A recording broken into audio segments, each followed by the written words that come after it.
नमस्ते। आईपीएल 2026 के मैच 49 के इस दिलचस्प विश्लेषण में आपका स्वागत है। आज हम सनराइजर्स हैदराबाद और पंजाब किंग्स के उस मुकाबले की चीर-फाड़ करने वाले हैं जिसने सबको हैरान कर दिया। हम देखेंगे कि कैसे एक तरफ की ताबड़तोड़ बैटिंग और दूसरी तरफ की भयंकर गलतियों ने मिलकर इस मैच को इतना ऐतिहासिक बना दिया। 235 रन टी20 क्रिकेट में भाई ये कोई आम स्कोर नहीं है, ये एक पहाड़ है। तो चलिए डाइव इन करते हैं और समझते हैं कि आखिर ये इतने रन बने कैसे।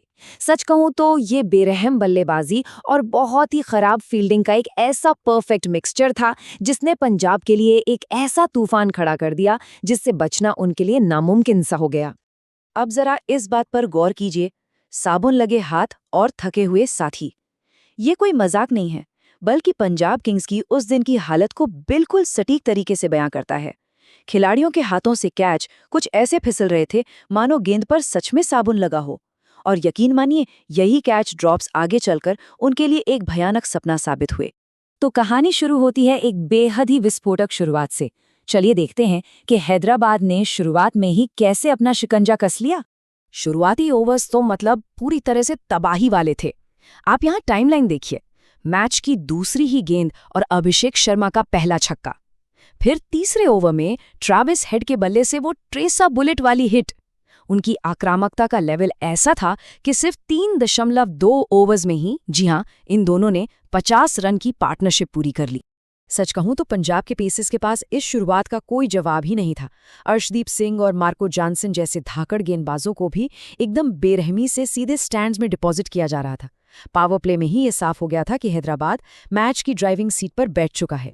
हालांकि ऐसा नहीं है कि पंजाब ने वापसी की कोशिश नहीं की। उन्होंने कुछ देर के लिए ब्रेक जरूर लगाए। लॉकी फर्ग्यूसन ने आकर खतरनाक दिख रहे अभिषेक शर्मा को 35 के स्कोर पर चलता किया और उसके तुरंत बाद ही युजवेंद्र चहल ने अपनी जादुई स्पिन से ट्रैविस हेड को भी 38 रन पर पवेलियन भेज दिया। लगा कि शायद अब पंजाब गेम में वापस आ रहा है। लेकिन यहीं से कहानी में वो ट्विस्ट आता है जिसने मोमेंटम को पूरी तरह पलट दिया। खराब फील्डिंग और कैच ड्रॉप करने की भारी कीमत। उस वक्त मैदान पर एक बहुत ही अजीब सा कंट्रास्ट दिख रहा था।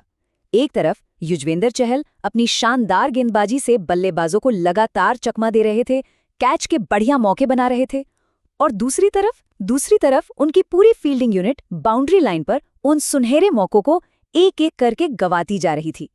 एक गेंदबाज के लिए इससे ज्यादा फ्रस्ट्रेटिंग भला क्या हो सकता है। अब इन ड्रॉप्स की लिस्ट देखिए। पहले कूपर ने डीप में ईशान किशन का एक डॉली यानी बेहद आसान कैच छोड़ दिया। उसके बाद शशांक ने हेनरिक क्लासन का सीधा टॉप एज गिरा दिया। और भाई हद तो तब हो गई जब खुद लॉकी फर्ग्यूसन ने ईशान किशन का एक आसान सा कैच मिस जज करके टपका दिया।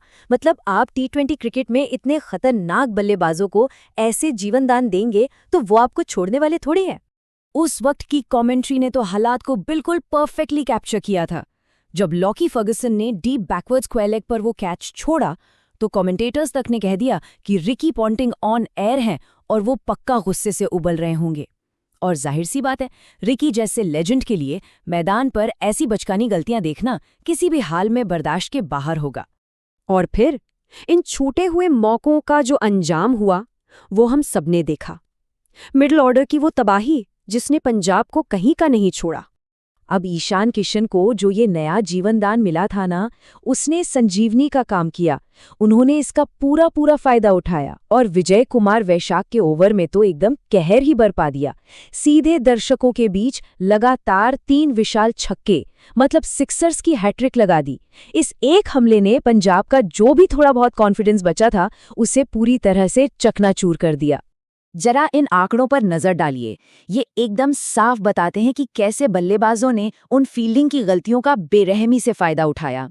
हेनरिक क्लासन के 43 गेंदों में 69 रन, ईशान किशन के 32 गेंदों में 55 रन और ट्रैविस हेड की वो 19 गेंदों वाली 38 रन की आंधी। इन नंबर्स में वो असल तबाही छुपी है जिसने पंजाब को पूरी तरह से गेम से ही बाहर कर दिया।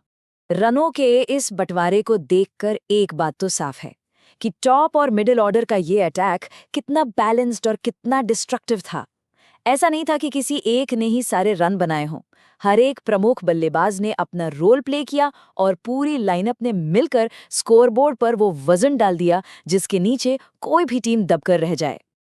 और बात सिर्फ मुख्य बल्लेबाजों तक ही नहीं रुकी।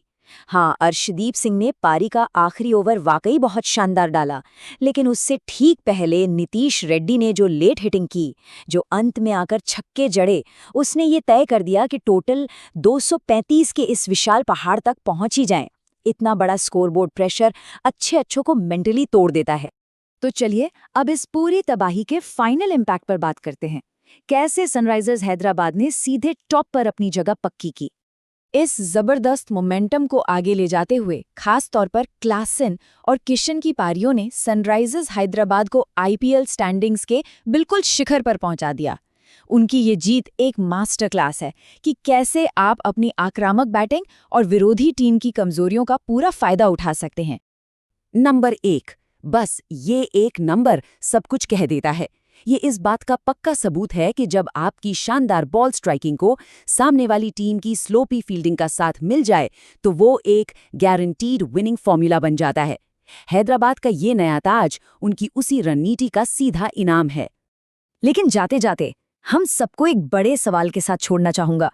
क्या पंजाब किंग्स फील्डिंग की इन बुनियादी गलतियों से उभर पाएगी? क्या वो बाउंस बैक कर पाएंगे, या फिर दबाव में आकर कैच छोड़ने की ये आदत उनके इस पूरे सीजन को ही डिफाइन कर देगी? ये सोचना वाकई दिलचस्प होगा। इस मजेदार विश्लेषण में हमारे साथ जुड़ने के लिए बहुत बहुत शुक्रिया।